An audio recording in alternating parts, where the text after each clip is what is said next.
300 is the movie the Greeks themselves would have made. It perfectly encapsulates the Greek mindset. And indeed, this is why the dark film critics still froth at the mouth when they hear the name of Leonidas and his 300 Spartans. Even the history nerds will often spaz out when they hear about the movie 300 because they'll say things like, oh, but the Spartans wore heavy bronze armor, they weren't half naked while they fought at Thermopylae. They'll bring up how there was no elephants and rhinos at that battle. They'll also bring up how Spartans didn't fight one-on-one, they tried to fight as much as possible in a shield wall formation. But all this misses the point, because if you look at the actual artwork created by the Greeks on vases, you'll find that they portray the Spartans fighting exactly like how they do in the movie. They show Spartans and other Greeks fighting one-on-one. They show them fighting half naked, if not fully naked. In this video, you're going to see a completely contrarian take on the movie 300. Not only that, but you'll also receive answers to such questions as why modern historians push the agenda that the Greeks were gay so hard, and does it have any basis in reality? You'll also gain new insights about how democracy in the Greek world actually works, and you'll even get a brief introduction to the art of understanding history and civics. But trust me, this is no history lesson. This is about the Spartan mindset and what we can learn from them. Not only about society at large, but how we can improve ourselves. You see, most people don't know this, but the movie 300 is 100% accurate to the mindset that the Greeks had. And no movie like 300 will ever be made again. Think about this. The modern Hollywood society would never make a movie that glorifies honor, duty, courage, and individual action. They would never make a movie which shows that it is okay to fight for one's own people. And even when 300 was released, most critics did not support that movie. When they aired that movie in the Berlin Film Festival, a lot of these nerdoid critics actually got up and left because they couldn't tolerate what they were watching on screen. The only inaccurate thing about the movie 300 is that Leonidas was actually 60 years old at the time of the Battle of Thermopylae. You see, at the time of this battle, old man Leonidas was old as your grandfather, and yet he could absolutely outrun you. He could outfight you. He could outlift you. And here's the thing, he could probably outthink you. These men were better than us on almost every single metric. In this video, I seek to answer the question, why is it that the Spartans captured the male psyche so well? At the site of the Battle of Thermopylae, there is an epitaph, and what it says is, tell the Spartans, passerby, that here by Spartan law they lie. But the story of the 300 Spartans doesn't start there. The story of the Greco-Persian War starts decades earlier at the Battle of Marathon. And some of you might have heard the story of the marathon race, how it started. The Greek runner runs for, 26 miles? And then he collapses dead. But this is not the full story of the marathon race. You see, the battle was fought at this beach called Marathon. The Persians made their landing at this beach, and the Athenians were waiting for them. You see, the Athenians, not the Spartans, were completely outnumbered by the Persian force. What the Persians expected them to do was to hole up in the city of Athens, which had walls at the time, and just,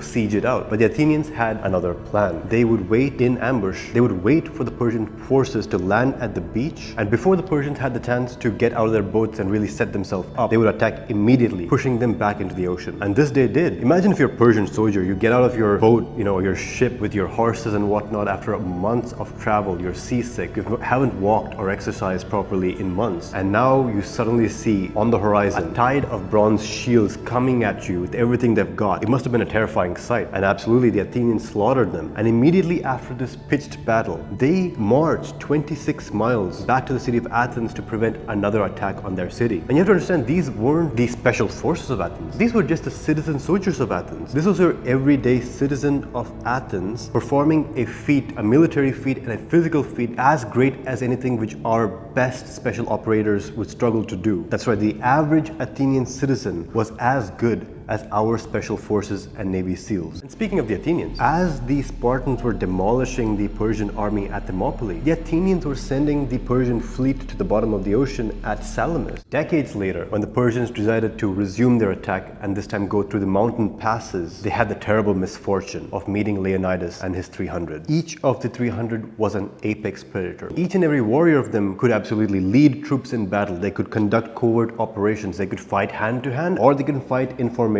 They could conduct night raids, or they could form shield wall. But here's the thing, each of them was trained also in rhetoric, public speaking, writing, reading, civics, history, culture, religion, debate, and logic. These weren't just soldiers. These were the citizen elite of Sparta, and each of them was considered a warrior monk, a sword saint. They not only honed their skill at war and physical prowess, they also honed their mind to perfection. You see, this is what I consider to be the classical man. The Spartans were famed across the Mediterranean for being quick-witted and well-spoken, not in the sense that they could debate for long hours or give huge speeches. No, they were famed for being terse. They were famed for saying the minimum amount of words to make the maximum impact. This requires a mind as keen as their swords. You couldn't bribe them, you couldn't bargain with them, you couldn't psyop them, and you couldn't manipulate them. And certainly you couldn't threaten them. When Philip II, the father of Alexander, came to conquer Sparta, what he says is, if I conquer you, I will destroy your city, I will enslave your women, I will kill your children. And the Spartans reply with just one word, if. And even in the movie, they do a good job of showing this. When the Persian messenger comes and says, our arrows will blot out the sun, the Spartans simply say, okay, cool, we'll fight in the shade. But now you think these Spartans were always,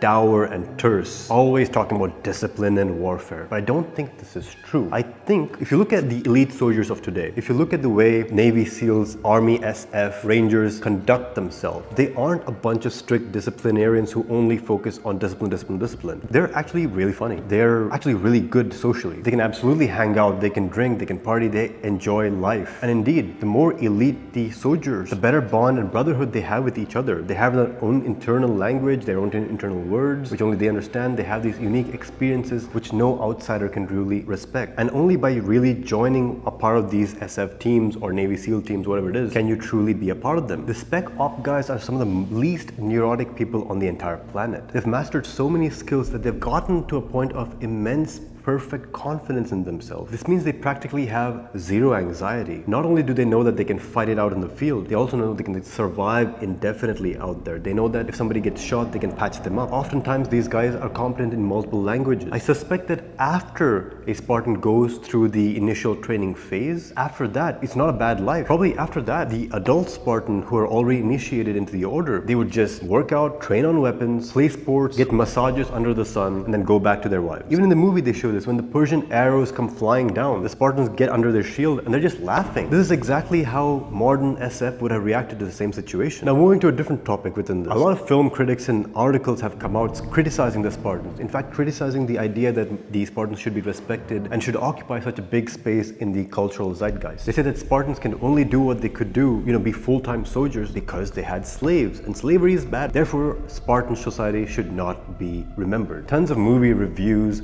and historical fact checkers and article writers always criticize the Spartans because they had slaves. They say the Spartans are hypocritical when the movie shows them to be fighting for freedom when the Spartans themselves had a whole bunch of slaves. Yes, the Spartans had slaves, but they were not hypocritical. You see, the Spartans didn't believe in freedom as an abstraction. They didn't care about freedom as some universal concept or a human right. They only cared about their own freedom and went through atrocious lengths to preserve that. They knew that freedom isn't free and it's only paid by blood. Now, the lesson from this is not that slavery is good. The lesson from this is very specific, and this is the lesson of history at large. You see, history has one iron rule. The strong take what they will, and the weak must suffer what they must. This is the ironclad rule of history. There are no exceptions to this rule. Our modern ethics saying, yes, slavery is bad, is completely inconsequential. The only thing of consequence is, can we enforce that or not? It doesn't matter if you condemn the Spartans for having slaves or not. I want you to understand that concepts like freedom and human rights only have any meaning so long as the power of violence is used to enforce their presence. And indeed, in a society where most men are psyoped into degeneracy and imbecility, the powers that be can use these concepts like civil liberties and freedom and human rights to perpetuate the exact opposite of what these concepts truly mean. The same US which supposedly goes to war for human rights abuses commits those exact same abuses. And any dork film critic who wants to criticize the Spartans for holding slaves, where there is slavery today, there is slavery in many parts of the globe. Who do you think built the skyscrapers of Dubai? Who do you think makes up the workforce of countries like Oman? There's slavery out there today. If you care about the topic so much, then why don't you go and fight them? That's right. These film critics and all these leftists who rage against slavery, they don't actually do anything about it, do they? Because again, the iron law of history states that the strong take what they will and the weak must suffer what they must. All this means is you and I must be at the level of capability to protect our own freedoms. That's the true lesson lesson which is taught by Spartans holding slaves. If you don't want to be a slave, then you have to be able to rise up against your masters. While yes, the ultimate force is always physical violence, that is always to be treated as the last possible resort. If you feel like your country is being led astray, and if you remain silent, then you are a part of the problem. Coming back to the question of why it is that the Spartans captured the psyche so well, it's because people that have pride in themselves and indeed prioritize their own freedom, not as an abstraction, but rather as a true need in the blood, these people are not to be subjugated. They will pay any cost in blood for their freedom. Extinction is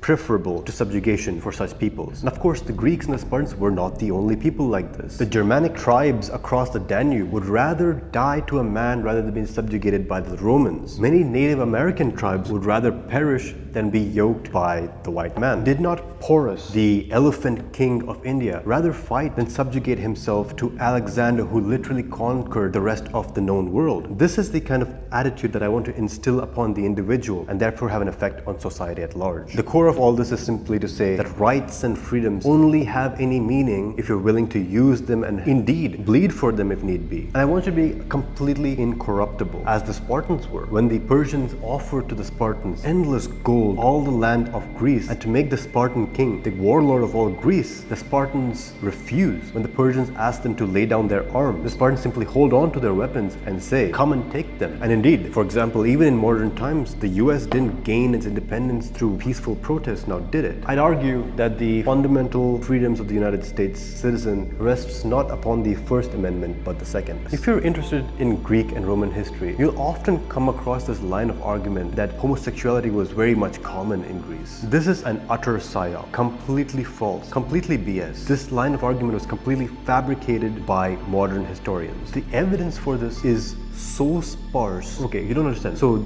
the big evidence which these kind of historians point towards is a few artworks which may portray homosexuality, but it's utter nonsense. Among a huge volume of art, maybe one or two, a very tiny fraction, show anything that could be considered homosexuality. And what's the thing is, this isn't between two men usually, it's between mythological creatures like satyrs. It's very bizarre that they could take one or two random artworks and claim that yes, Greek was this LGBT paradise. If you want to know more about this specific topic, I'll link to a video down below. Modern writers even push this idea that Achilles was gay. Absolutely pathetic. This is why this happens, alright? The legendary friendship between Achilles and Patroclus is made to seem as a gay relationship because the writers, the modern nerd historian, cannot even conceive that such a friendship could be truly a friendship, because such friendships don't even exist today. Such a deep bond between two men is immediately made suspicious. It's immediately made transactional and immediately made carnal. But this reflects not the Greeks, but rather the poverty of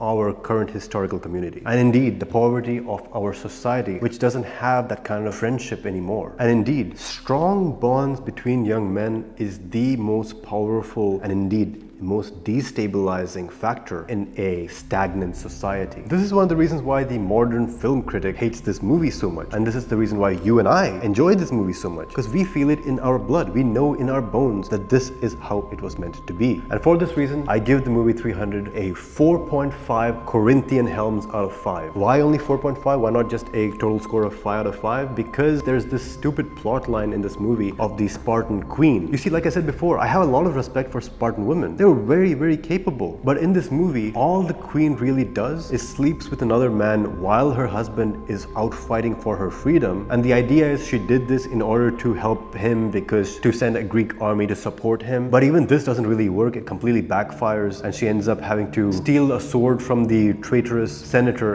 and gonna stab him. And it only works because that traitorous senator had Persian coins in his wallet, so everybody knew that he was a traitor instantly. This is a stupid plot line, and it does a lot of injustice to the true glory of the Spartan woman. It almost shows it as though Spartan women's only weapon was to use sex, but that's not true. Spartan women were as smart and cunning as Spartan men, so they could have had a better plot line for that, which is why I give it a 4.5 out of 5. But now the final question: is Spartan society to be emulated? Was Was it perfect? Hardly. I can prove it to you in the historical context. Spartan society was so traditional and so ossified that they were becoming militarily inefficient. After the Greco-Persian War, when the Persians had been beaten and sent away, a new war started, a war between Athens and Sparta. And Sparta was on the losing side. Athens was almost going to win. The Athenians had a better economy, they were modernizing faster, they had better technology, they had more scholarship, they had everything going for them. And because the Spartans stuck to their traditions so much, they weren't able to make progress. And in the end, the Spartans only won against the Athenians because they literally took money from the Persians to do it. So no, absolutely Sparta is not perfect as a society, because Sparta would have literally lost against Athens if it wasn't for the bribes that they took from the Persians and also a devastating plague which hit the Athenians. So wise man looks at history, understands what's going on, takes the parts which he should